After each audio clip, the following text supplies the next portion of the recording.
বন্ধুরা, আপনি কি জানেন বিছানায় শুয়ে শুয়ে ওম নমঃ শিবায় মন্ত্র জপ করলে আপনার জীবনে অসাধারণ পরিবর্তন আসতে পারে? হ্যাঁ, এই মন্ত্র জপ করলে শুধু মানসিক শান্তি পাওয়া যায় না, বরং এটি আপনার শরীর ও আত্মাকে সঞ্জীবনী শক্তি প্রদান করে। তাই আজকের এই ভিডিওটিতে জানুন এই সাধারণ মন্ত্রের অসাধারণ উপকারিতা, যা আপনাকে শুধু শান্তি নয় বরং ইতিবাচক শক্তি ও আত্মবিশ্বাসও দেবে।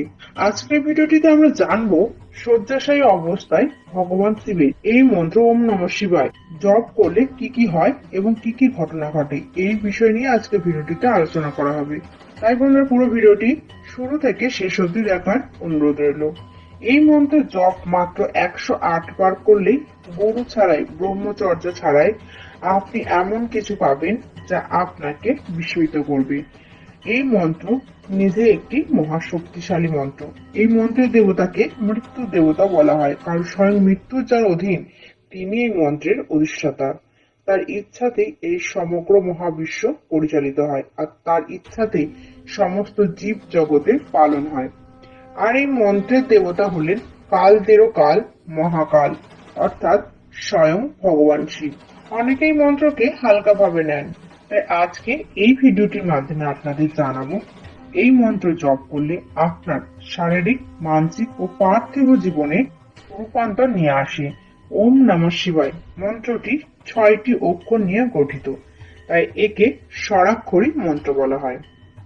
যদি এই মন্ত্র থেকে ওম শব্দটি বাদ দেওয়া হয়, তবে এটি 5 অক্ষরে হয়, যাকে পঞ্চাক্ষরী মন্ত্র বলা হয়।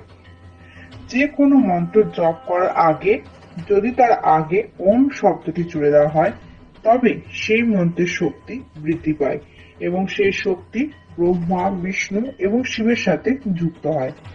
ফলস্বরূপ এই মন্ত্রের সিদ্ধি দ্রুত লাভ হয়। তাই যে কোনো মন্ত্র ওম শব্দ যোগ করলে, তার নিয়মিত সেই মন্ত্র জপ করলে আপনারা অনেক ভালো ফল লাভ করবেন। এখন প্রশ্ন হলো, যদি আপনি শুয়ে শুয়ে এই ওম নমঃ শিবায় মন্ত্র জপ করেন, তাহলে আপনি কি কি পাবেন? বন্ধুরা, প্রথমে এটি জেনে রাখুন যে ভগবান শিবের এই ওম নমঃ শিবায় মন্ত্র এমন একটি মন্ত্র যা ব্রহ্মাণ্ডের শ্রেষ্ঠ মন্ত্রগুলির মধ্যে গণ্য করা হয়। মনে করা হয় যে কোনো মন্ত্রকে বিছানায় শুয়ে শুয়ে যদি জপ করা হয় তাহলে সেটি সিদ্ধ হয়ে যায়। কিন্তু বন্ধুরা, এই কথা পুরোপুরি সত্য নয়।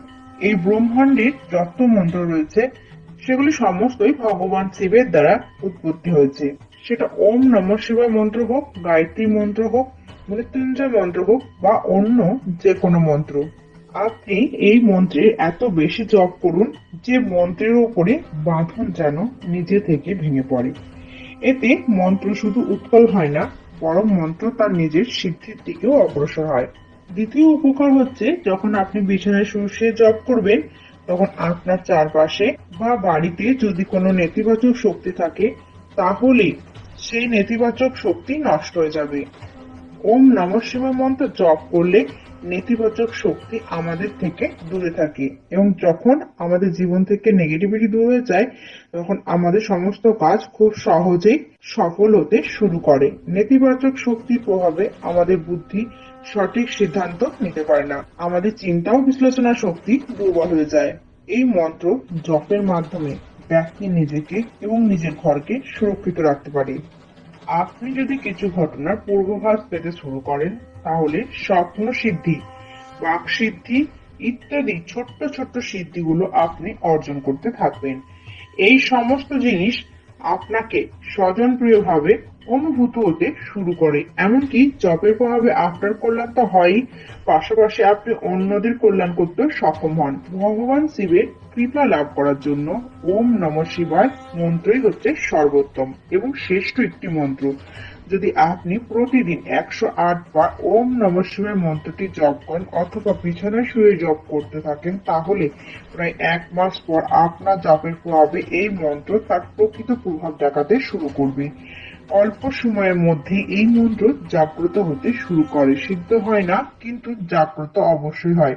অন্তত 1 মাস পর এই মন্ত্র জাগ্রত হয়। যখন এই মন্ত্র জাগ্রত হয়, তখন এটি আপনার মনের খারাপ চিন্তাগুলোকে দূর করে দেয়, অর্থাৎ আপনার মনকে একাগ্র করে তোলে। যতক্ষণ পর্যন্ত আপনার জীবনে সমস্যা থাকবে ততক্ষণ পর্যন্ত আপনি পরমাত্মার মধ্যে মনস্থির করতে পারবেন না, মন্ত্র জপে মন স্থির করতে পারবেন না। আর যে কোনো মনোকামনাকে নিয়ে আপনি এই মন্ত্রের জপ করতে পারবেন না, কারণ আমাদের সকলের মনস্কামনা ভিন্ন ভিন্ন হয়। কেউ ঈশ্বর প্রাপ্তি করতে চায়, কেউ সিদ্ধি পেতে চায়, কেউ আত্মজ্ঞান অর্জন করতে চায়। এই মন্ত্রের জপ আপনি যদি প্রতিদিন নিয়ম মেনে করতে শুরু করেন, তাহলে ধীরে ধীরে এই মন্ত্র আপনাকে সম্পূর্ণরূপে চৈতন্য করে তোলে। এই সমস্ত কিছুই মায়ার দ্বারা গঠিত এবং সবসময় মানুষকে বিভ্রান্ত করে রাখে।